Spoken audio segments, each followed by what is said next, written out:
हिमाचल प्रदेश विधानसभा के शीतकालीन सत्र का आज दूसरा दिन है। वहीं बुधवार को धर्मशाला में विधानसभा के शीतकालीन सत्र के पहले दिन नियम 67 के तहत जारी चर्चा के बीच सदन में विपक्ष के विरोध के बीच 4 विधेयक प्रस्तुत किए गए। इन 4 विधेयकों में हिमाचल प्रदेश भू-जोत अधिकतम सीमा संशोधन विधेयक 2024, कर्मचारियों की भर्ती व सेवा शर्तों से जुड़ा विधेयक, प्रदेश पुलिस संशोधन विधेयक और प्रदेश पंचायती राज संशोधन विधेयक 2024 सदन में रखा गया है। इन विधेयकों पर आज भी चर्चा होनी है। इसके अलावा भी कई अन्य विधेयक कार्यों का आज सत्र के दौरान शामिल किया जाने की उम्मीद है। अधिक जानकारी के लिए हमारे साथ धर्मशाला से जुड़ रही हमारी संवाददाता हेमलता शर्मा।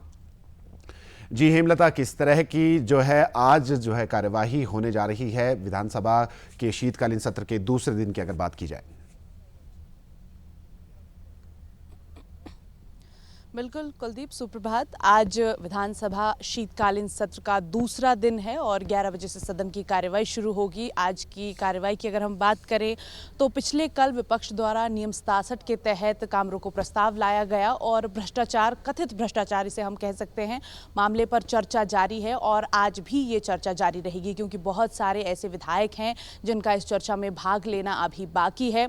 तो ऐसे में अगर प्रश्नकाल की अगर हम बात करें तो सत्ता पक्ष और विपक्ष दोनों की सहमति के बाद ही प्रश्नकाल होने की उम्मीद है, क्योंकि अगर विपक्ष नहीं चाहेगा तो नियम 67 के तहत जो चर्चा चल रही है उसको बीच में नहीं रोका जा सकता है। लेकिन अगर विपक्ष और सत्ता पक्ष की इसमें सहमति बनती है तो हो सकता है कि आज प्रश्नकाल भी हो।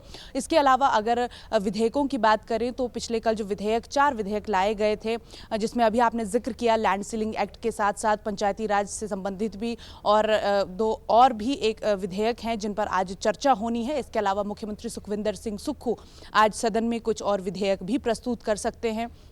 प्रश्नकाल में कुछ तारांकित प्रश्न हैं, कुछ अतारांकित प्रश्न हैं, लेकिन जो नियम 67 के तहत चर्चा है उसमें कई तरह के आरोप विपक्ष द्वारा सरकार पर लगाए जा रहे हैं जो कि कथित भ्रष्टाचार के हैं और उस पर पिछले कल बहस जारी थी और मुख्यमंत्री हो सकता है कि आज इस चर्चा का जवाब दें, क्योंकि ये चर्चा अभी 11 बजे से जैसे ही सदन की शुरुआत होगी तो चर्चा चलेगी और इस चर्चा में सत्ता पक्ष और विपक्ष दोनों भाग लेंगे। विपक्ष की तरफ से लगातार ये आरोप लगाए जा रहे हैं कि प्रदेश सरकार ने पिछले 2 साल के कार्यकाल में कथित तौर पर कई तरह से भ्रष्टाचार को बढ़ावा दिया है, भ्रष्टाचार को बल दिया है। और ऐसे में वहीं अगर बात करें सरकार की तो सरकार ने साफ तौर पर यह कहा है कि यदि इस तरह के आरोप लगाए जा रहे हैं तो पुख्ता सबूतों के साथ ये आरोप साबित होने चाहिए। मुख्यमंत्री ने यह भी कहा है कि यदि कागजात नहीं है तो इन तमाम जो आरोपों को रिकॉर्ड में नहीं रखा जाना चाहिए। तो ये जो सिलसिला है ये आज भी जारी रहने वाला है, लेकिन वही देखना ये होगा कि क्या विपक्ष और सत्ता पक्ष की सहमति बन पाती है और जो बाकी की चीज़ें आज लिस्ट ऑफ बिजनेस में रखी गई हैं उनको सभा में चर्चा में लाया जाएगा या नहीं लाया जाएगा, ये ज़रूर आज देखने वाली बात होगी। और जो 4 विधेयक हैं उन पर आज ज़रूर चर्चा हो सकती है और इन विधेयकों में संशोधन के बाद कई सारी बदलाव भी देखने को मिल सकते हैं। कुलदीप जी हेमलता, अगर देखा जाए तो विपक्ष ने सदन के अंदर और सदन के बाहर सत्ता पक्ष को घेरने की पूरी कोशिश की है। हेमलता, इस बीच आज क्या उम्मीद जताई जा रही है? क्या विपक्ष एक बार फिर से इसी तरह से सरकार को घेरने की कोशिश कर सकता है? हेमलता बिल्कुल बिल्कुल कुलदीप, अगर पिछले कल की हम बात करें, सत्र का पहला दिन था और पहले दिन ही क्या अंदर क्या बाहर दोनों ही जगह खूब गहमा गहमी देखने को मिली। और जब सदन की समाप्ति हुई, हालांकि सदन को 5 से 6 मिनट के लिए और कार्रवाई को बढ़ाया गया था, 6 या 7 मिनट पर सदन की कार्रवाई पिछले कल समाप्त हुई है। और पिछले कल बाहर भी भाजपा ने जन आक्रोश रैली की है और उस रैली में बहुत सारे जो कार्यकर्ता हैं उन्होंने भाग लिया था। इस बीच जब नेता प्रतिपक्ष सदन से जन आक्रोश रैली में भाग लेने के लिए निकले थे तो उस पर भी सरकार की तरफ से सवाल उठाए गए थे। उनका ये साफ तौर पर कहना था कि आरोपों के दौरान जब जवाब मिल रहा था तो नेता प्रतिपक्ष सदन में बिल्कुल भी शामिल नहीं हुए। और मुख्यमंत्री ने यह भी बयान दिया है कि जो विपक्ष है वो बौखलाया हुआ है और इस बौखलाहट में वो लगातार इस तरह के आरोप सरकार पर लगा रहा है। उन्होंने ये भी कहा है कि जब 67 के तहत चर्चा मांगी गई तो सरकार ने निसंकोच होकर के उस चर्चा को स्वीकार किया, लेकिन जब चर्चा हो रही थी तो विपक्ष के जो कई सारे विधायक हैं वो इस चर्चा में शामिल नहीं हुए।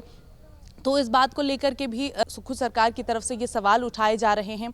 और बात करें विपक्ष की, तो विपक्ष बहुत सारे ऐसे मुद्दे हैं जिनको लेकर के घेरने की पूरी रणनीति बना करके इस बार सत्र में पहुंचा है। और कई सारे ऐसे जनहित से जुड़े मुद्दे भी हैं जिनको उठाया जाएगा, वो चाहे अलग अलग क्षेत्रों में भ्रष्टाचार के मामले हो, या फिर लोगों को रोजगार देने के मामले हो, या फिर गेस्ट टीचर जो अभी भर्ती करने का सरकार ने निर्णय लिया है। तमाम सारे जो निर्णय हैं उनको लेकर के कहीं ना कहीं जो विपक्ष है वो सरकार पर जरूर हमलावर इस सदन में नजर आ रहा है। लेकिन आज अगर 67 के तहत जो जवाब है वो दिया जाता है तो फिर उसके बाद हमें ये स्पष्ट हो जाएगा कि सदन की कार्रवाई किस ओर जा रही है। कुलदीप जी बिल्कुल हेमलता, और सही कहा आपने, जिस तरह से ये तमाम मुद्दे चल रहे हैं और आरोप प्रत्यारोपों का दौर चल रहा है, उसी के मद्देनज़र जिस हिसाब से ये विधानसभा का शीतकालीन सत्र कुछ छोटा भी है, उसी के अनुरूप जिस तरह से लगता है कि एकदम ये हाई वोल्टेज सेशन इसे कहा जा सकता है।